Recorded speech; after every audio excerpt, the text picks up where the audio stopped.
जय हिंद दोस्तों, राम राम, सत श्री अकाल। मैं आपका अपना गुरु पंकज जांगीड़ और स्वागत है आपका आपके अपने परिवार ब्राइट फ्यूचर ब्लॉग में।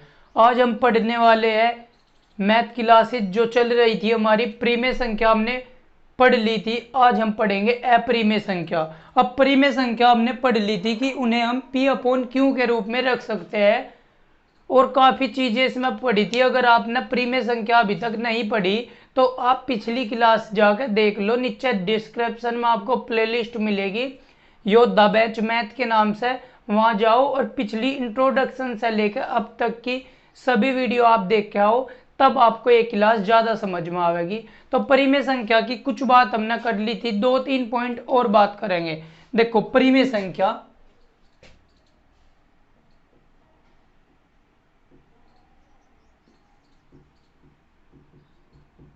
परिमेय संख्या rational number.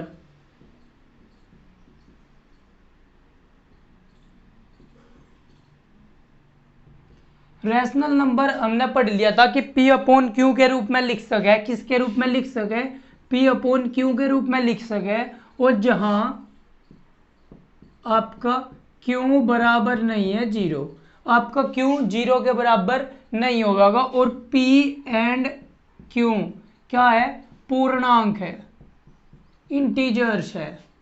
P and Q क्या है? पूर्णांक है। ये बात हम कर चुके थे। और एक और बात पढ़ ली थी कि सभी प्राकृतिक संख्या, सभी पूर्ण संख्या और सभी पूर्णांक क्या होते हैं? इंटीजर्स। सभी पूर्णांक परिमेय संख्या रैशनल नंबर होते हैं। तो आप सोच रहे थे कि जब सारी चीज रैशनल नंबर हो जा तो इरेशनल नंबर कौन से होंगे, अपरिमेय संख्या कौन सी होगी? तो उसे समझने के लिए आप 2 पॉइंट और समझो कि परिमेय संख्या, जैसे मैंने बताया कि आपको लिख लिया 5/2, तो 5/2 को अगर मैं सोल्व करूंगा कितना आ जाएगा? एक शांत दशमलव में प्राप्त होगी, ये 2.5 आ जाएगा आपका आंसर। 2.5, 5.2 वो 2.5 हो जाएगा जब 5 को आप 2 से भाग दोगे। तो इसका मतलब क्या है? ये शांत दशमलव है। दशमलव के बाद आपका एक अंक आया तो क्या है? शांत दशमलव। दशमलव के बाद संख्या क्या होगी? शांत होगी। इसी तरह हमने लिख लिया 15/4। जब 15/4 को आप करोगे, 4×3=12, आपका आंसर आ जाएगा 4×3=12, बचेंगे 3, 4×7=28, बचेंगे 2, 4×5=20, 3.25। इसका मतलब ये भी आपकी क्या होगी? शांत दशमलव। शांत दशमलव इसका मतलब है शांत दशमलव का कि दशमलव के बाद संख्या आपकी संतुष्ट होगी। संख्या आपकी 2 संख्या होने के बाद संतुष्ट होगी। अब इसके बाद आप देख लो 10/3। 10/3 की अगर बात करते हैं, 3×3=9, हासिल लगेगा 1, तो पॉइंट लगा के 0 उतार लेंगे। 3×3=9, 3.3333 ऐसे चलती चली जाएगी। इसका मतलब आपने क्या देखा? आवर्त दशमलव है। ये कौन सा दशमलव है? आवर्त दशमलव। आवर्त दशमलव। तो आवर्त दशमलव का क्या मतलब हुआ कि दशमलव के बाद एक ही संख्या आपकी रिपीट होती जा रही। तो आप यहां से 3 पॉइंट समझे। अब आप कहोगे क्या ये परिमेय संख्या नहीं होती? ये भी परिमेय संख्या हुआ क्या? जो शांत दशमलव में प्राप्त होगी। परिमेय संख्या हमेशा शांत दशमलव में प्राप्त होती है। इसका मतलब अगर हम हर से अंश को भाग दे तो हमें क्या प्राप्त होगा? अगर हम हर से अंश को भाग दे, हर से अंश को भाग दे, तो या तो वह दशमलव के बाद संतुष्ट हो जाएगी, शांत हो जाएगी, या फिर दशमलव के बाद लगातार उनकी आवृत्ति होती रहेगी या आवर्त दशमलव में प्राप्त होगी। वे सभी संख्या जो पी अपॉन क्यू के रूप में लिख सके हम, और जो या तो शांत दशमलव में प्राप्त होगी या आवर्त दशमलव में प्राप्त होगी, तो क्या कहलावेगी? आपकी परिमेय संख्या। अब आवर्त दशमलव में इस तरह की भी संख्या आ सके। आप देखो 5.237, 237, 237। अब आप इसमें देख रहे होगे 5 दशमलव, 5 के दशमलव के बाद 237, 237 और 237 की आवृत्ति हो रही। इसका मतलब ये भी आवर्त दशमलव है। कौन सा दशमलव है? आवर्त दशमलव। आवर्त दशमलव में है ये भी आपका 237, 237 की लगातार आवृत्ति हो रही, तो ये भी क्या हो जाएगा आपका? परिमेय संख्या हो जाएगी। अब अपरिमेय संख्या की बात करते हैं। अपरिमेय संख्या कौन सी होती है? यहाँ पे 22/7 भी देख लो आप। 22/7 क्या हो? 22/7 भी आपकी परिमेय संख्या होती है। 22/7 भी आपकी परिमेय संख्या होती है। मैंने लिख लिया आपका 22/7। जब 22 को 7 से भाग दोगे तो ये भी एक संख्या चलने के बाद, कुछ चलने के बाद शांत हो जाती है। देखो भाग दे क्या, देखो 22 को 7 है, 7 एकम 7 दूनी 14, 7 ते 21, 21 चलने के बाद हासिल लगा 1, लगा दिया दशमलव, उतार ली 0, 7 एकम 7, बचेंगे कितने? 3, उतार ली 0, 7 चौक 28, बचेंगे आपके 2, 0 उतार लेंगे, 7 दूनी 14, बचेंगे 6, 0 उतार लेंगे, 7 अठी 56, आपके कितने बचेंगे? आपके 4 बचेंगे, 0 उतार लेंगे, 7 पंजे 35, आपके 5 बचेंगे, उतार ली 0, 7 सते 49, 1 बचेगा, उतार ली 0, 7 एकम 7, 3 बचेंगे, तो 7 चौक 28। अब आप देख रहे होगे, देखो ऐसे ही चलती रहेगी। 1 4 2 8 5 7 के बाद दोबारा फिर कौन सी सीरीज चलनी स्टार्ट हो जाएगी? 1 4 2 8 5 7। इसका मतलब इसमें क्या होती है? आवृत्ति हो रही है। किस अंक की? दशमलव आपका यहाँ लग गया था 3 दशमलव, दशमलव के बाद 1 4 2 8 5 7, 1 4 2 8 5 7, लगातार इन संख्या की आवृत्ति हो रही है। 1 4 2 8 5 7, इनकी लगातार आवृत्ति हो रही है। इसका मतलब क्या है? इसका मतलब ये भी आवर्त दशमलव है, अर्थात 22/7 कौन सी संख्या है? परिमेय संख्या है। 22/7 परिमेय संख्या है। और दूसरी बात एक और डायरेक्ट भी आप देख लोगे, 22 क्या है? प्राकृतिक संख्या। 7 क्या है? प्राकृतिक संख्या। और इनाम P/Q के रूप में लिख रखा, तो ये परिमेय संख्या आपकी है। अब अपरिमेय संख्या देखेंगे कौन सी होगी। बड़े ध्यान से सुन लियो, मुझे आशा है कि आप परिमेय संख्या समझ गए होगे। हो क्या परिमेय संख्या? रैशनल नंबर क्या हो? अब आप पढ़ो अपरिमेय संख्या, इरेशनल नंबर। अपरिमेय संख्या,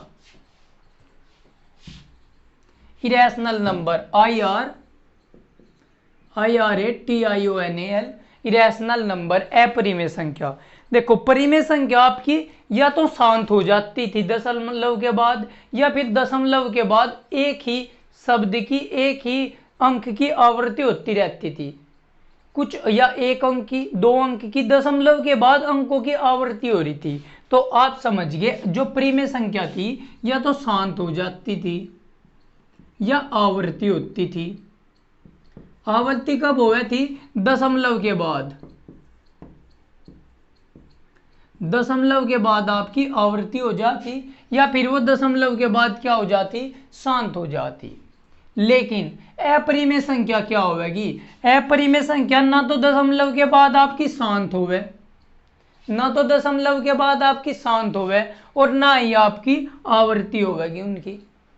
ना तो दशमलव के बाद वे शांत होवे, ना ही उनकी आवृत्ति होगी। अब आप देखो, उदाहरण के लिए समझो, मैंने लिख दिया 5.3735352169278 डॉट डॉट डॉट डॉट, ऐसे ही ये लगातार आपकी चलती रहेगी। 5.3734352169278 लगातार ये आपकी चलती रहेगी। इसका मतलब किसी भी अंक की आवृत्ति हो रही, 6 2 है, यहाँ 3 आ गया, यहाँ 7, यहाँ 4, यहाँ 3, यहाँ 5, यहाँ 2। इसका मतलब एक ही अंक बार बार लगातार नहीं आ रहा, बार बार नहीं आ रहा एक ही अंक। तो इसका मतलब क्या हुआ? यह आपकी क्या हो जाएगी? अपरिमेय संख्या। यह आपकी हो जाएगी परिमेय अपरिमेय संख्या ये आपकी हो जाएगी अपरिमेय संख्या, आपकी क्या हो जाएगी अपरिमेय संख्या। अब ठीक है, अगर हम अपरिमेय संख्या का और कोई तरीका भी है कि हम उन्हें पहचान सके, बिल्कुल दूसरा तरीका भी है जिससे आप देखते ही उन्हें पहचान लोगे। एक तरीका तो ये पता चल गया आपको अपरिमेय संख्या का, दूसरा तरीका भी है जिसे आप देखते ही पहचान लोगे। दूसरा तरीका क्या है देखते हैं। अगर मैं आपको लिख दूं, इसे मिटो दूं, अगर मैंने आपके पास लिख दिया √16, इसका मतलब ये √16 का वर्गमूल है, और आपको पता 4 का वर्ग कितना हो 16, तो 16 का वर्गमूल कितना हो जाएगा 4 हो जाएगा। जिसे नहीं पता, हालांकि यह बात सभी को पता होगा, लेकिन जिसे नहीं पता उसे हम क्या पढ़ाएंगे जी, वर्ग और वर्गमूल पढ़ाएंगे। जब वहां पे देखेंगे तो 16 का वर्गमूल क्या हो गया 4 हो गया, तो यह कौन सी संख्या बनेगी 16 का वर्गमूल की अगर मैं बात करूं लोगों, कौन सी संख्या होगी, आप कह दोगे 16 के वर्गमूल को हम 4 के बराबर भी लिख सके, और जब इसे 4 के बराबर लिख सके तो यह प्राकृतिक संख्या होगी, और प्राकृतिक संख्या को हम 4/1 भी लिख सके, अर्थात P/Q के रूप में लिख लिया हमने इसे। अर्थात जब P/Q के रूप में लिख लिया और Q 0 के बराबर नहीं है तो √16 हो गया आपकी परिमेय संख्या, √16 हो गया आपकी परिमेय संख्या। आई बात समझ में। लेकिन हम बात कर रहे हैं अपरिमेय संख्या की। अब देखो, अगर मैंने √15 लिख लिया, 15 का वर्गमूल, आप कैसे करोगे, इसके टुकड़े कर सको, 5 का वर्गमूल गुणा 3 का वर्गमूल। लेकिन हुआ क्या, 5 का वर्गमूल 5 किसी का भी वर्ग नहीं होता, जैसे 16 तो 4 का वर्ग था, तो 5 किसी का भी वर्ग नहीं होता। अगर इसके वर्गमूल को हम सोल्व करेंगे तो कभी भी ना तो संख्या शांत होवे दशमलव के बाद, और ना ही किसी एक दशमलव के बाद किसी संख्या की आवृत्ति होवे। इसका मतलब ये क्या हो जाएगी, न तो इसकी आवृत्ति होवे और न ही ये शांत होवे। तो कौन सी संख्या हो जाएगी, अपरिमेय संख्या हो जाएगी आपकी, अपरिमेय संख्या या इरेशनल नंबर हो जाएगी। √3 कौन सी हो जाएगी, अपरिमेय संख्या हो जाएगी, इरेशनल नंबर हो जाएगी। तो यहां से आप एक बात सीख गए कि वे सभी संख्याएं जो पूर्ण वर्ग नहीं होती, अगर उनका वर्गमूल करें हम तो वे क्या होगी, अपरिमेय संख्या कहलावेगी, अपरिमेय संख्या हो जाएगी। आई बात समझ में। जिनका प्रॉपर वर्गमूल नहीं हो सकता, अपरिमेय संख्या वे आपकी हो जाएगी। उदाहरण में लिखो, इसमें अपरिमेय संख्या कौन कौन सी हो जाएगी, उदाहरण में लिखो, आप एग्जाम्पल लिखो, √3 √5, क्योंकि 4 तो 2 का वर्ग हो जा, √4 तो है नहीं, √6 √7 √8 भी हो जाएगी, क्योंकि 8 को हम क्या लिख लेंगे 4 गुणा 2 का रूट, तो 4 गुणा 2 यानी कि 2 √2, 2 √2 आ गई। तो यह भी कैसे होगी, 2 तो परिमेय संख्या है, लेकिन √2 तो परिमेय संख्या नहीं, अपरिमेय संख्या हो जाएगी। तो जब अपरिमेय संख्या के साथ गुणा हो रही तो यह भी अपरिमेय संख्या हो जाएगी आपकी √8 भी। तो वे सभी संख्याएं जिनका वर्गमूल पूरा नहीं हो पाता, जिनका वर्गमूल एक पूर्ण संख्या में प्राप्त नहीं होता, तो वे क्या कहलाती है, वे आपकी कहलाती है अपरिमेय संख्या। अब यहाँ पे की पॉइंट आता है, हम पाई को 22/7 लिखते हैं, तो पाई परिमेय संख्या है या अपरिमेय संख्या है। कुछ किताब में तो पाई लिखा रहा है अपरिमेय संख्या, और 22/7 मैंने अभी बता परिमेय संख्या, तो दिक्कत आ गई ना। पाई को तो नहीं हमने अपरिमेय संख्या पढ़ा, लेकिन 22/7 को आप परिमेय संख्या बता रहे, तो क्या दिक्कत है देखो, क्योंकि 22/7 को आज तक हम पढ़ते आए कि पाई बराबर होता है 22/7, तो अपरिमेय संख्या आप समझ गए होगे। अब इसमें एक जो डाउट वाला बात आती है, अपवाद जो होता है उसकी बात करते हैं, वो क्या है, तो लिख लो की पॉइंट, आप लिखो की पॉइंट। अब दिल थाम के बैठिए, क्योंकि मैं आपको एक सच्चाई का पर्दाफाश करने वाला, जो आज तक आपको झूठ में रखा गया, उसके बारे में मैं आपको बताने वाला। ध्यान रखो कि जो आपकी पाई होती है, आपकी पाई 22/7 के बराबर नहीं होती। आपकी पाई जो होती है 22/7 के बराबर नहीं होती।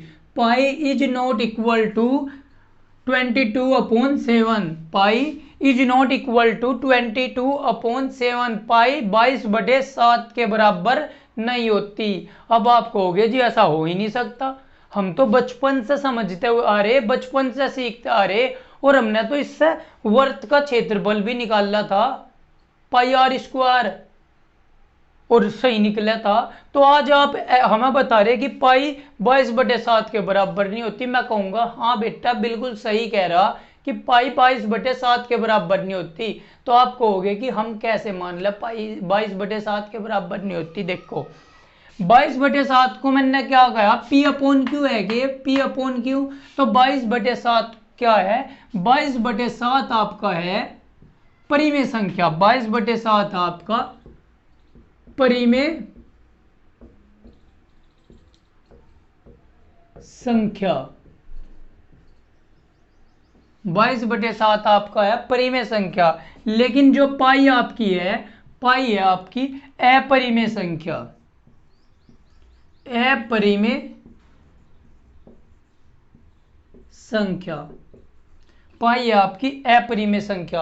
आपको स्क्रीन पे दिख रहा होगा रियल वैल्यू ऑफ पाई। तो पाई की रियल वैल्यू कितनी हो जाएगी, लगातार दशमलव के बाद अंक चलते हुए आ रहे और उनकी कोई लिमिट नहीं, आप गिन भी नहीं पाओ, इतने तक है। और आज तक पाई की वैल्यू, सुपर कंप्यूटर जो सुपर कंप्यूटर है वो भी आज तक पाई की वैल्यू नहीं बता पाया।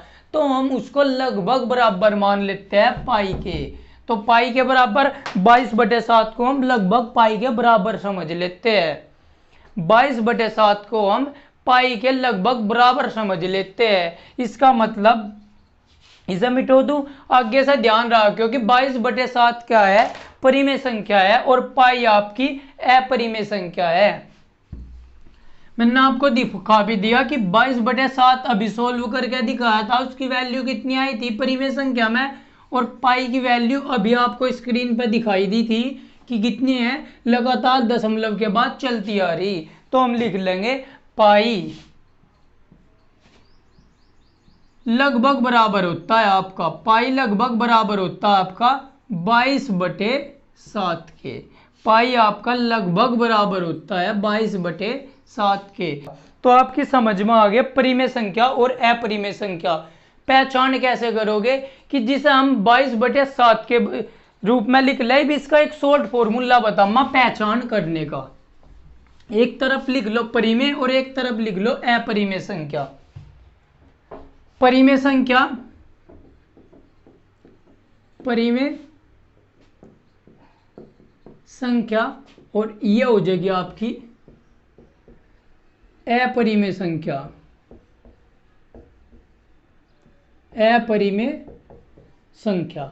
अब परिमेय संख्या और अपरिमेय संख्या में आपका क्या अंतर है। परिमेय संख्या जिसे हम P अपॉन Q के रूप में लिख सके, P अपॉन Q के रूप में लिख सके, जहां Q बराबर नहीं हो सकता 0 के, एंड P Q बराबर है क्या, पूर्णांक। P और Q पूर्णांक है, लेकिन Q 0 के बराबर नहीं हो सकता, यह आपकी इसने कंडीशन दे दी। दूसरा क्या है, दशमलव के बाद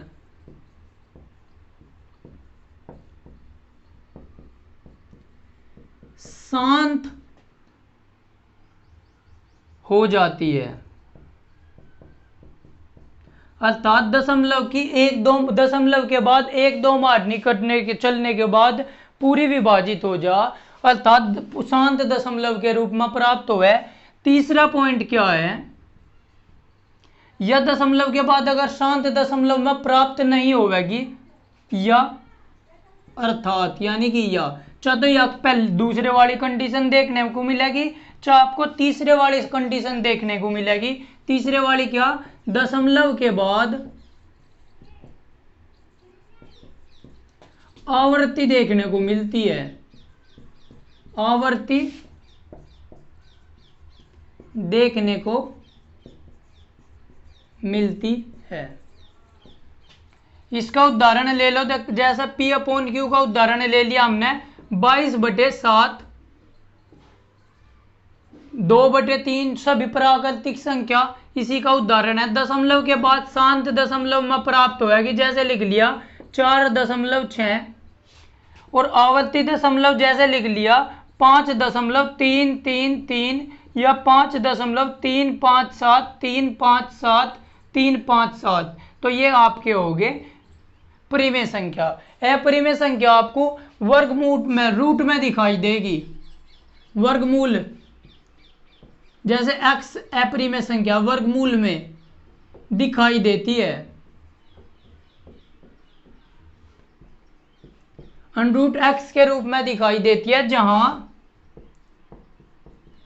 x बराबर नहीं है पूर्ण वर्ग संख्या। पूर्ण वर्ग संख्या जो आपकी x है वो पूर्ण वर्ग संख्या नहीं। जैसे अगर आप 25 का वर्गमूल करोगे तो क्या आ जाएगा, 5 आ जाएगा। इसका मतलब 25 तो आपकी क्या है, पूर्ण वर्ग संख्या है। पूर्ण वर्ग संख्या है आपकी 25, क्योंकि 5 और 5 की गुणा करके 25 आ जा। लेकिन अगर मैं आपको लिख दूं √7, तो √7 क्या हो जाएगा आपका, अपरिमेय संख्या हो जाएगी। √7 हो जाएगा आपका अपरिमेय संख्या। क्यों हो जाएगी अपरिमेय संख्या, क्योंकि जो आपका 7 है ना, 7 आपका पूर्ण वर्ग संख्या नहीं है। 7 पूर्ण वर्ग संख्या नहीं है। 7 जो आपका हो जाएगा वो पूर्ण वर्ग संख्या नहीं है। तो मुझे आशा है कि आप परिमेय और अपरिमेय संख्या बहुत आसानी से और अच्छी तरह से समझ गए होगे। तो इसके बाद क्लास के बाद इसे रिवाइज करियो। इसके आप अपनी बुक्स में देखियो कि परिमेय अपरिमेय संख्या होती क्या है। अगर आपकी बुक्स में नहीं है तो आप 5वीं या 6ठी की किताब लियो, उसमें देखियो NCERT में आपको परिमेय और अपरिमेय संख्या दिखाई देगी। आप बड़ी आसानी से सीख लोगे। और अंतर मैंने बता ही दिया कि परिमेय संख्या P अपॉन Q के रूप में लिख सके, दशमलव के बाद शांत हो जाती है, दशमलव के बाद आवर्ती देखने को मिलती है। ये क्या होगी, √x के रूप में लिखेगा, जैसे √7, √11, 13 का वर्गमूल, तो इस तरह दिखाई देगी अपरिमेय संख्या। आई बात समझ में। और दूसरी बात क्या होगी, अपरिमेय संख्या दशमलव के बाद ना तो कभी शांत होवे और ना ही संख्या की आवर्ती होवे। तो आपको ये क्लास कैसी लगी जरूर बताइए। और हम अगली क्लास में अभाज्य संख्या, भाज्य संख्या, सम विषम संख्या, प्राकृतिक संख्या, पूर्ण संख्या, इनसे आने वाले जो एग्जाम में क्वेश्चन आए वो सीखेंगे। तो इसके साथ ही बने रहिए ब्राइट फ्यूचर ब्लॉग के साथ, और जितना हो सके साथ दीजिए, वीडियो को शेयर करिए और जुड़े रहिए ब्राइट फ्यूचर ब्लॉग के साथ। जय हिंद, जय भारत।